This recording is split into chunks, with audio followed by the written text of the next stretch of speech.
በዚህ ሁለት ቀን ብቻ ደውሎ እንደዛ ያላችሁ ሰው አለ ወይ ብለህ ጠይቅ። በቃ ብቻ ደውሎ የጠየቃችሁ ሰው አለ ወይ ብለህ ጠይቅ።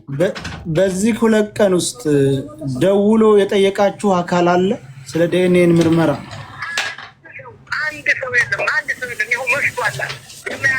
በቃ ሰይድ በኋላ ደውላለሁ ብለህ ዝጋው።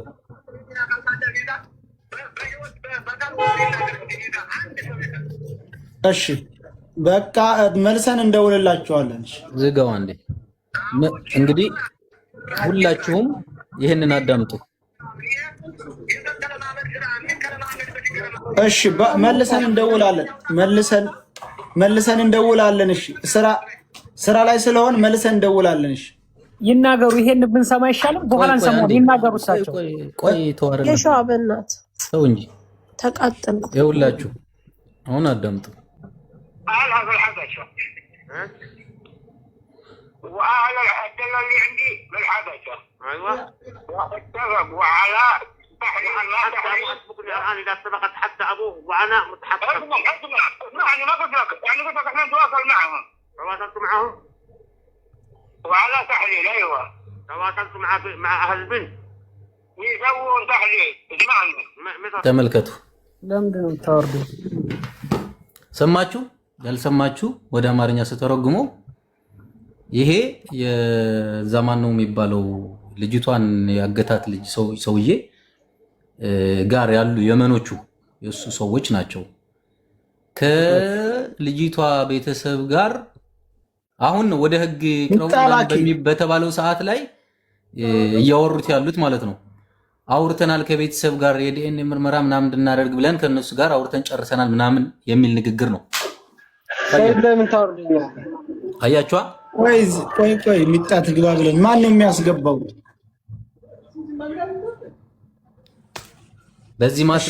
በዚህ መሃል ላይ የተፈጠረውን ክህደት ተመልከቱት። እንግዲህ ሁላችሁም ልብ እንድትሉ ነው። ይሄንን ነገር በደንብ አዳምጡት። የሃና አባት ማንም የደወለላቸው የለም፣ ስለዚህም ያወራቸው የለም። እነሱ ግን እዛ ጋር የመኒው ማሆን ያለው ምንድነው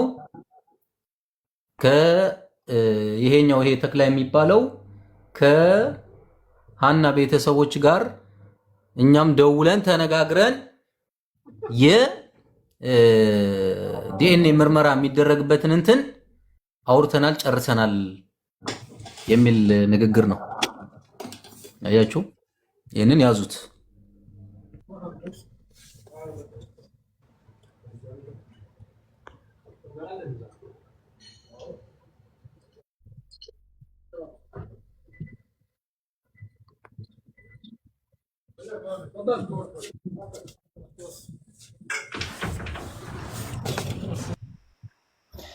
አሁን ምንም አማራጭ የለም። አሁን ሳውዲ አረቢያ የሚገኝ ኤምባሲ በሙሉ ሌላውም ይመችን የሚያቅሰው በሙሉ ተባብረን ይመችን በቁጥጥር ስር መዋል ነው። ሌላው ነገር ይመች ሀገር ቤት የራሱ ቤትና ንብረት ካለው ንብረቱን በቁጥጥር ስር መዋል አለበት። እኔ ደጋግሜ እኮ እየነገርኳችሁ ነው። ብሬክስ በየመን መጥታል። የመጣው ምናልባትም ሩቅ ዓመት ሆኗል፣ አታውቅም። እኔ ቢያንስ ከጥቂት ወራት በፊት የመን ነበርኩኝ። ተክላይን እኔ ፊዚካሊ መልኩም ባላየውም አንዲ ሰዒድ አይቻልም። እርምጃ ነው መውሰድ ያለ ሰይድ አንዲ ስማኝ፣ አቡፋኖ ሬሳው የማን መሆኑን እንድናገራለሁ አስገቡኝ ያለን ግሩፕ ሀሳብ ላይ ያለው ልጅ ይኸውና ኢንቫይት ሳውት እንትና ድንበር ቆራጩ የሚለው ልጅ አስገባው። ያን አስከሬን አጣራለሁ እያለኝ ነበረ። እኔም ጎበዝ ግሩፑ ላይ ጽፎታል። ምንም አይነት ደምም የለውም፣ ምንም አይነት ትልም የለውም። ገባችሁ? ስለዚህ አንደኛ ያን አስከሬን ውሸት መሆኑን አንድ ማረጋገጫ ነው። በህይወት ለመኖሯ አይን ወስደን እናረጋግጣለን። ምናልባት በህይወት ያለችውን ሀናን አንድ አይኗንም ኦር ሁለት አይኗን አውጥተው ለምርመራ ሊወስዱት ይችላል። ያንንም ከቤተሰቦቿ ጋር ምናምን አላቅም፣ ሊገናኙም ላይገናኙም ይችላሉ። መደረግ ያለበት አንድና አንድ እርምጃ መውሰድ ነው። ከማን ጋር ተከላይ ምናምን የሚባለውን ነገር ተውት። እሱ የመኖችን ሆቴዎቹን በገንዘብ እስከ አፍንጫቸው ይዘጋቸዋል። ነግሬያቸዋለሁኝ። በቀን 200 ሰው ነው የሚገባለት። ለአንድ ሰው 1200 ሪያል ነው የሚከፍለው። በቀን 200 ሰው ከገባለት 1200 ሪያል ሲካፈል ሲባዛ በ200 ሰው አባዙት ስንት ብር ከተክላይ ስንት ብር እንደሚያገኙ። ስለዚህ የመን በተለያዩ በፖለቲካም በኑሮ ደረጃም የወደቀች ሀገር ናት። ብሬክስ ምናልባት ከመጣ ስለቆየ ስለ የመን በትንሹ ሊረዳ ይችላል።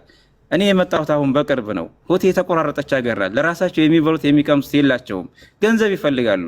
ስለዚህ ደግሞ ተክላይ የገቢ ምንጫቸው ነው። እነሱ ገንዘብ ካገኙ የፈለጉትን ነገር ማድረግ ስለሚቻል፣ ስለዚህ የልጅትን ህይወት ለማዳን አንድ ሁለት አማራጭ ነው ያለው። እሱም ኢትዮጵያ ያሉትን ቤተሰቦቻቸውን መያዝ ከነ ንብረቱ፣ ምናልባት ቤት ሊኖረው ይችላል፣ የተለያዩ ቁሶች ሊኖሩት ይችላሉ። እነዚህን ከነ ንብረቱ በቁጥጥር ስር መዋል ነው። ሌላው እዚህ ሳውዲ አረቢያ ያሉት የጅዳ እንትን አለ ምንድነው የቆንስላ ጽሕፈት ቤት እንትኖች የኤምባሲ አባሎች አሉ።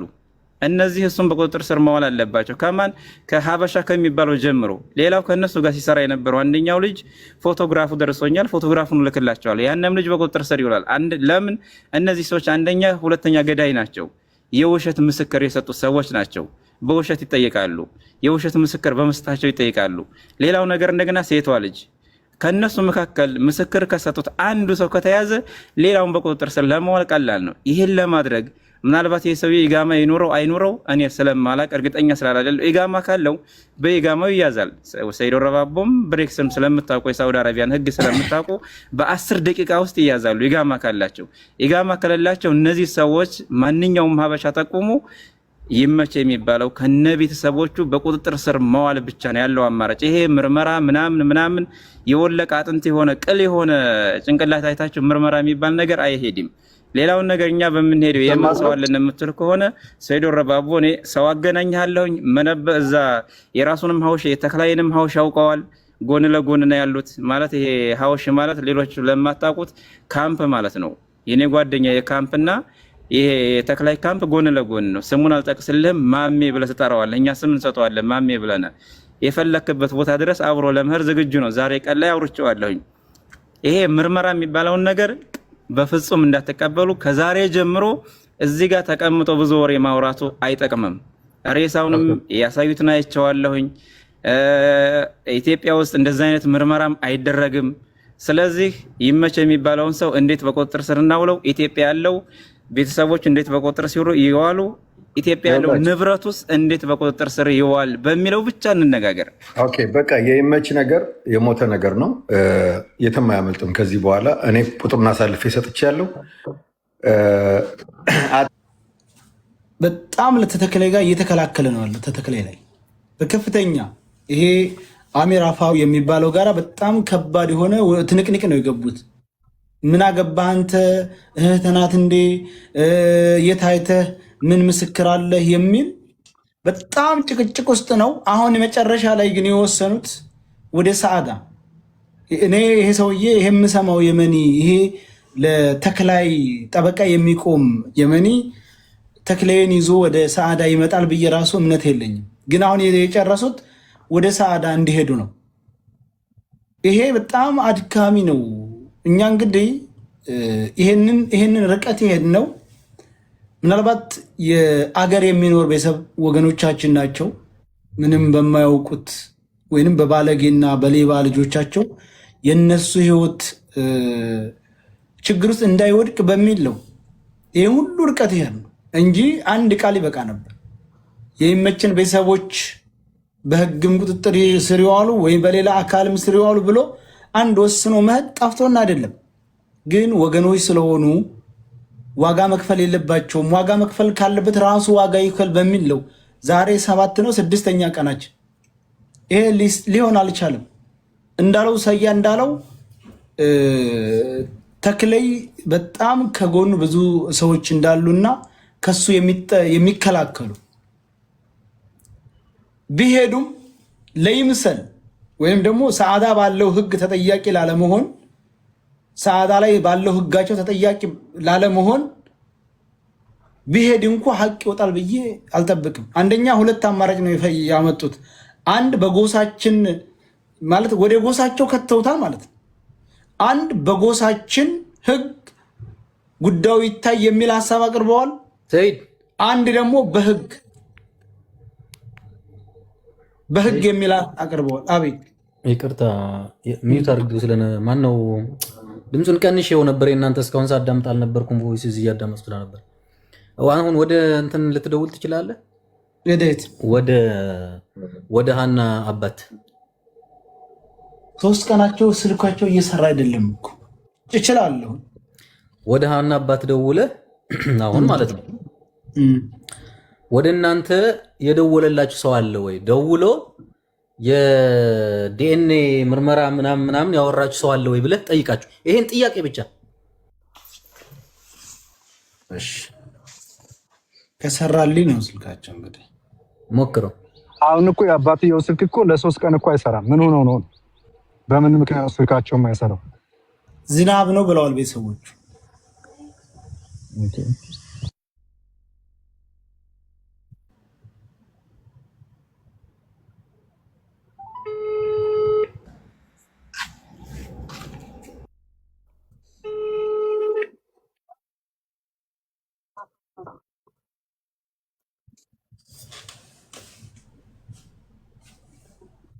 አሁን መላው የኢትዮጵያ ሕዝብ አንድ መታዘብ ያለበት ነገር ስላለ ነው። በደንብ በጥሞና ተከታተሉ። ከዚህ በኋላ ያለውን እንትን ማለት ነው።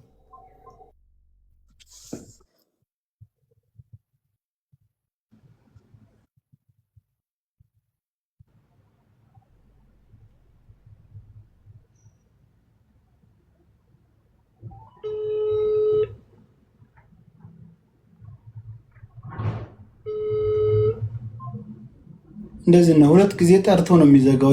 3 ቀን። እስቲ ቆይ ሌላ ቁጥር ካለ እንፈልግ። ጎረቤት ምናምን የለም እንዴ? ቆይ እስቲ ተሌላ እንፈልግ። እህቶቿ ወንድም ካላት ወንድሟ እዚህ ስለሚኖር እኮ የጎረቤት ስልክ ወንድሟ ይጠፋው። ወንድሟ ደውዬ ነበር እያለኝ ነበር ወንድምየው። ቆይ እስቲ አሁን እንፈልግ። ሄሎ የሀይል አባት የምናገኝባቸው ቁጥር ትሰጭናለሽ? ያው የእነሱ አልሰራልንም። እሳቸው የምናገኝበት ቁጥር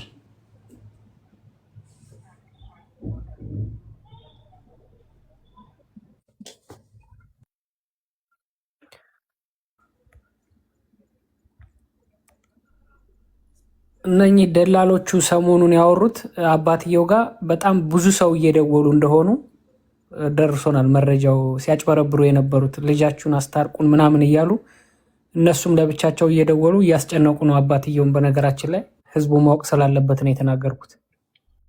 ልክ ነው። ዞሮ እኛ ማንኛውንም የሰላም አማራጭ እንደ ኦፕሽን ያልነው ለነሱ ይመቻን የተባለውን ነገር ምናልባት ገንዘብ ፈልገው ከሆነ ሌላ ደላላ ይዟት ከሆነ በተለያየ ምክንያት ካላቸው ብለን እስካሁን ድረስ ጠብቀናቸዋል። እየሰጡን ያለው ነገር ግን ገብተው ከመሳሪያ ውጭ ጥያቄ ሳይመልሱ ከመውጣት ውጭ የሚያጠግብ ነገር ስላልሆነ አባትየው ተጠይቀው ወደ ውሳኔ ነው የሚገባው። አለቀ። 3 ሰው ነው በዚህ ተዋናይ ሆኖ ልጅቱን የደበቋት። ልጅቱ በህይወት ስላለች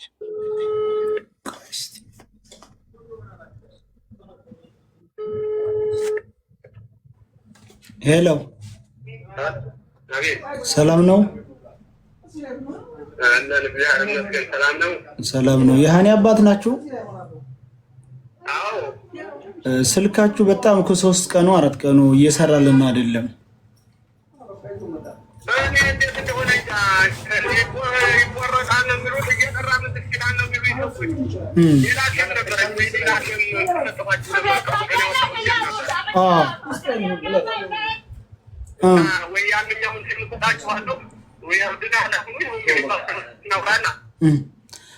እንግዲህ አንድ ጥያቄ ነው የምጠይቃችሁ። እንግዲህ 33,000 ህዝብ እያዳመጡት ነው። ስለ ዲኤንኤ ምርመራ የጠየቃችሁ አካል አለ? ማንንም የጠየቀኝ ሰው የለም። ስለ ዲኤንኤ ምርመራ